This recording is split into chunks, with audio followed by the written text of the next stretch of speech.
On the 17th of July 2022, in Greenwood, Indiana, a sudden and tragic act of violence at Greenwood Park Mall would change the life of many innocent people. A 20-year-old resident, Jonathan Douglas Sapirman, carried out a deadly shooting that traumatized many, left 3 people dead and 2 injured. In this video, I will present a chronological account of Jonathan's life, focusing on the key factors that shaped his trajectory, leading up to the attack. Due to the recency of this case, a lot of information is limited due to it not being out to the public, and a lot of details are a bit confusing. I attempted to create a timeline showing how the events most likely happened, although some small details might be inaccurate. Jonathan Douglas Sapirman was born on the 30th of November 2001. He spent most of his childhood living with his mother in Florida due to Jonathan's parents separating when he was around 5 years old. There are no public records showing serious behavioral issues, criminal involvement, or documented abuse during his early years, but there are some reports that note multiple child welfare investigations between ages 11 to 17 for neglect, truancy, and drugs use. There is also reports of him getting into fights at school and reportedly once brought a knife to school. It is also reported that he once ran away from home, but as I said earlier, details on all this stuff are limited. Neighbors later described him as a quiet and reserved child that mostly kept to himself. He was not the type to socialize a lot, and he often appeared withdrawn in his interactions at school or in the neighborhood. In his teenage years, Jonathan moved to live with his older brother in Greenwood, Indiana, when he was 17 after his brother gained custody of him in 2018. The reason why isn't confirmed, but it's speculated to be due to his mom not being able to support him financially. Police have noted that by the time he was in late adolescence, Jonathan had limited contact with his mother and extended family, further reducing his social support system. Community members who knew him during this period described him as a young man who kept to himself and rarely engaged in any way with neighbors or peers. Some said that he seemed polite when approached but avoided extended conversation and often walked alone in the apartment hallways, and they rarely ever saw him with anybody else. As he entered his late teens, Jonathan's social world became extremely limited. I didn't find much information on his friends, so I don't think he had many. But he did at some point have a girlfriend who, after the shooting, told police that Jonathan was abusive during the relationship, including an incident where she claimed he stuck a gun in her mouth during an argument. She also told police that Jonathan expressed bleak, suicidal, and homicidal thoughts to her, including statements like, "This world is not made for me and I will not live past 20 years old," and if he killed himself, he would take others with him. But she never filed any sort of police report on any of this. His online life was active from 2017 through 2022. He reportedly made over 700 comments on Reddit forums about mass shootings and mass killers, but I will dive into those details later. He held a warehouse job for a period, where coworkers described him as quiet and socially distant. No reports of threats or concerning behavior were filed by colleagues, though they noted he was generally uncommunicative and withdrawn. The year 2022 marked a significant decline in Jonathan's stability. In May 2022, he left his warehouse position, leaving him with no form of income, and in June of that year, his brother removed his own name off the lease and moved out of the apartment, so he had no way of paying rent. By mid-July, he had fallen behind on rent and records, confirmed the eviction process had begun, and he faced imminent loss of housing. As I said earlier, Jonathan had a history of interest in mass shootings. When his phone was recovered after the shooting, it was revealed that he had years of extensive online activity focused on violent content. His phone contained thousands of photos and hundreds of videos, including graphic real-world killings, video recordings of mass shootings, photographs of Adolf Hitler and Nazi symbols, among other violent-related content, like a video of a 2016 shooting in Burlington. This material spanned several years, showing long-term interest and engagement rather than a sudden fascination. This reflected a mix of obsession with violence, admiration of past shooters, and homicidal and suicidal ideation. This combination of financial stress, lack of social support, history of researching all this violent content, and family estrangement contributed to a rapidly deteriorating mental state, and is suspected to be what led him to commit the shooting.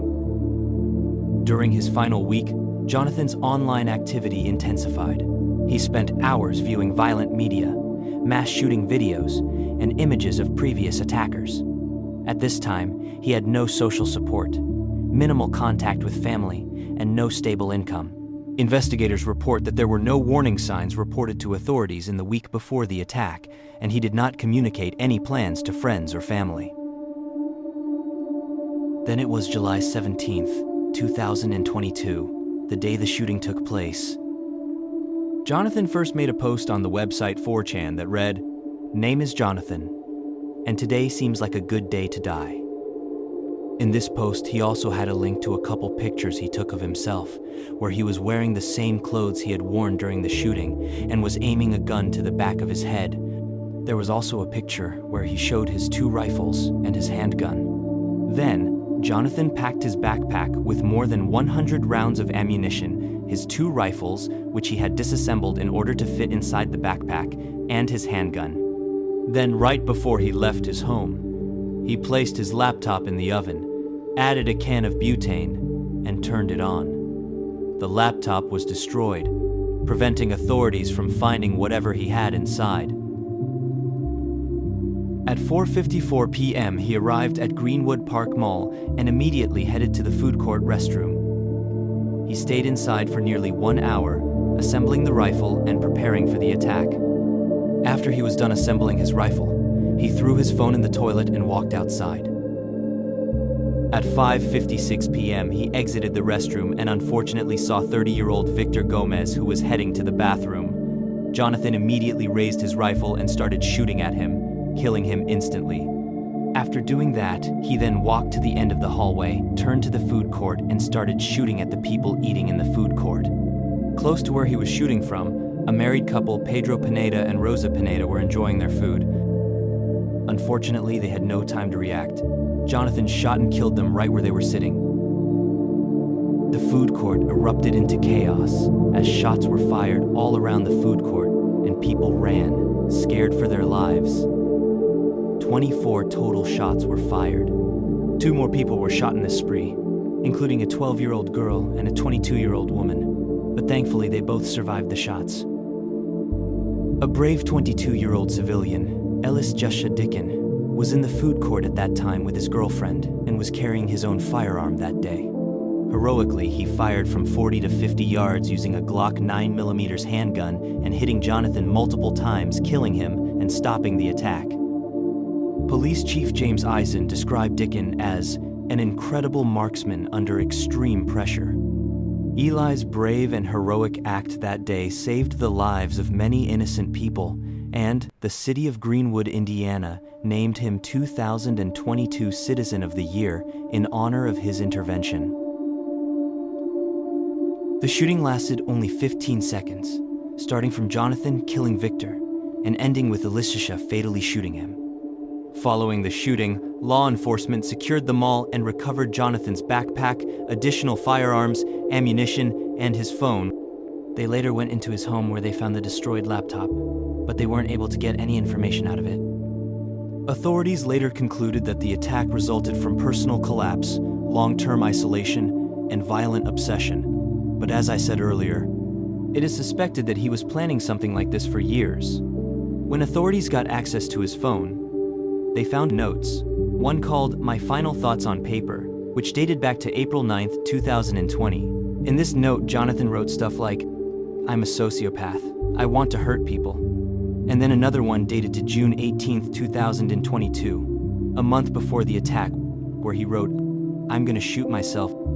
On that same day, his search history revealed he researched on how to carry out a suicide. Neither of these 2 notes are fully available to the public, but some small details have been released to the public. He basically wrote about his mental health declining, sexual isolation, hate for people, and suicidal thoughts. Jonathan Douglas Sapirman lived 20 years. His final act resulted in 3 deaths, 2 injuries, and a lasting impact on the Greenwood community.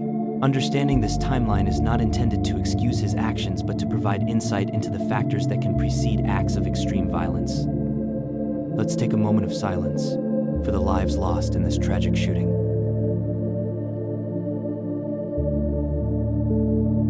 That wraps up the story of Jonathan Sapirman and the tragic events at Greenwood Park Mall. I hope this video helped shed some light on the facts and the timeline of what happened. Thank you so much for watching and taking the time to understand this story with care.